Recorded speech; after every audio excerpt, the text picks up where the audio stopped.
Hello बच्चों, let's read the question. The question says in the given figure diameter AB is 12 centimeter long. AB is trisected at point P and Q.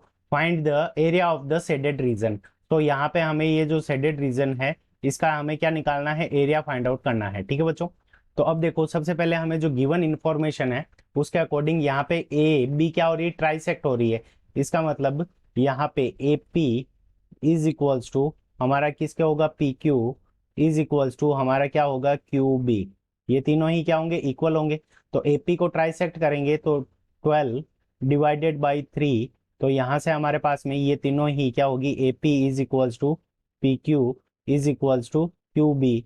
ये तीनों ही हमारे पास में कितनी हो जाएगी, 4 सेंटीमीटर हो जाएगी। ठीक है बच्चों, तो देखो सबसे पहले यहाँ पे एपी, अब यहाँ से हम ए क्यू की अगर लेंथ निकालेंगे तो ये वाली लेंथ भी 4, ये भी 4 और ये वाली लेंथ भी क्या हो जाएगी, 4।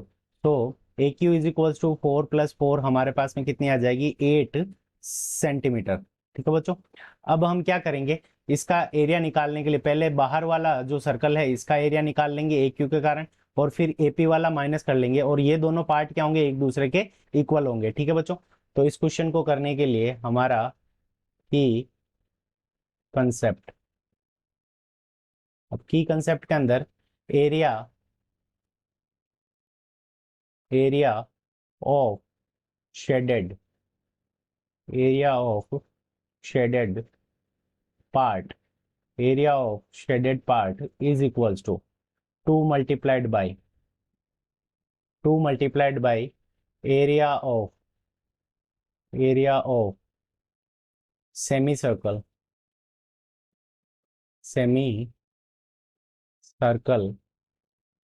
ए Q semicircle A Q minus semicircle A Q minus area of semi circle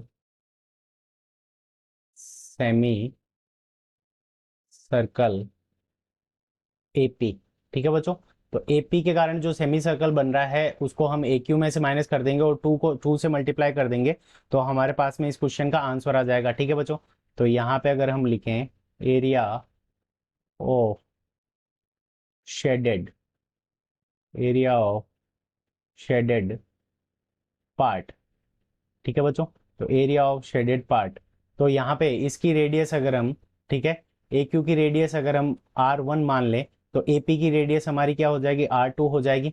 तो यहाँ पे सेमी सर्कल का एरिया क्या होता है, पाई आर स्क्वायर डिवाइडेड बाई 2, तो यहाँ से हमारे पास में क्या आ जाएगा, 2 multiplied by pi R1 square divided by 2 minus pi R2 square divided by 2। ठीक है बच्चों, तो यहां से हम क्या कर सकते हैं, पाई और 2 को कॉमन ले सकते हैं, तो यहां से 2 multiplied by pi divided by 2 minus R1 square minus R2 square, तो ये हमारा क्या बन जाएगा, फॉर्मूला बन जाएगा।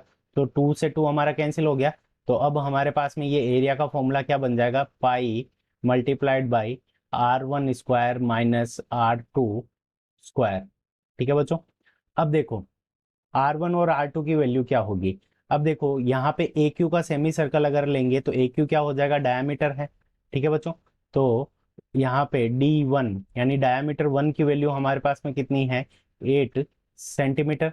सो radius 1 R1 is equals to हमारे पास में कितना आ जाएगा, 8 divided by 2 is equals to 4 centimetre. ठीक है बच्चों, और इसी तरह से ये हमारी एपी क्या है, इस बार ये अंदर वाला जब सर्कल लेंगे तो एपी क्या हो जाएगा, इसका डायमीटर हो जाएगा।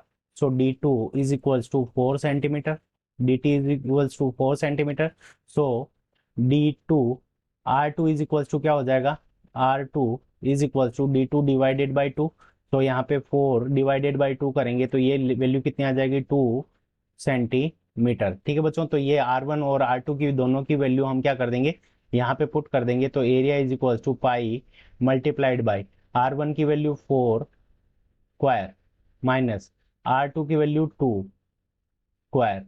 ठीक है बच्चों, तो 4 का स्क्वायर हमारा कितना हो जाएगा, 16, 16 माइनस 2 का स्क्वायर 4, तो यहाँ पे क्या आ जाएगा 12 मल्टीप्लाइड बाई पाई, पाई की वैल्यू अगर हम यहाँ पे पुट करेंगे तो 22 डिवाइडेड बाई 7। ठीक है बच्चों, तो यहाँ पे 7 का डिवाइड इसके अंदर लगा देंगे 22 के अंदर, तो यहाँ से हमारे पास में जो आंसर आ जाएगा 12 मल्टीप्लाइड बाई 3.14, और 12 को 3.14 से हम मल्टीप्लाइड कर देंगे तो हमारा एरिया आ जाएगा 37.7 सेंटीमीटर स्क्वायर। ठीक है बच्चों, तो हमारा जो शेडेड पोर्शन का एरिया कितना हो जाएगा 37.7 centimetre square. So this is our correct answer. I hope you understood it well. Best of luck. Thank you.